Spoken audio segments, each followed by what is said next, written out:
சிந்து பைரவி சீரியல்ல இப்ப டேபிளுக்கு அடியில இருந்து ஒரு பிளேட்டை எடுத்துக்கிட்டு போயிட்டு அதுல சாப்பாடுலாம் இருக்கு. அத கொண்டு போய் அங்க இருக்கிற ஜட்ஜுக்கெல்லாம் பரிமாறிக்கிட்டு இருக்கிறாங்க. அதையும் அவங்க சாப்பிட்டு பார்க்குறாங்க. சாப்பிட்டதுக்கு அப்புறம் என்னம்மா எல்லாருமே சமைச்சு வச்ச பவனியில இருந்து தானே சாப்பாடு எடுத்துட்டு வந்தாங்க. நீ என்ன அடியில இருந்து எடுத்துக்கிட்டு வர? அப்படின்னு சொல்லி கேட்க, நான் எப்பயுமே சமைச்சதுக்கு அப்புறம் அத சாமிக்கு கும்பிடுவேன். சாமிக்கு படையல் வச்ச சாப்பாட்ட தான் உங்களுக்கு எடுத்துட்டு வந்திருக்கேன். அப்படின்னு குடுக்குறாங்க.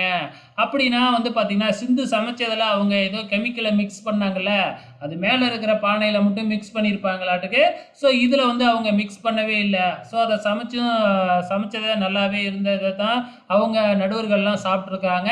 ஸோ, இதுக்கப்புறம் ரிசல்ட்ட அனௌன்ஸ் பண்றாங்க.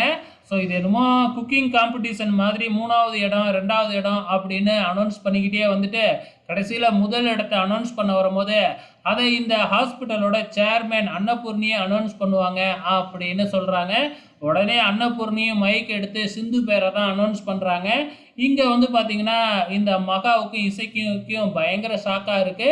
இப்ப இந்த ஹாஸ்பிட்டலோட கேன்டீன் கான்ட்ராக்ட் சிந்துவுக்கு தான் குடுக்க போறாங்க. ஸோ, அதுக்கான அக்ரீமெண்ட்ல சைன் போட்டு அன்னபூர்ணியே சிந்து கையில குடுத்துட்டு கிளம்பிடுறாங்க. சிந்து பயங்கர சந்தோஷத்துல இருக்கிறாங்க.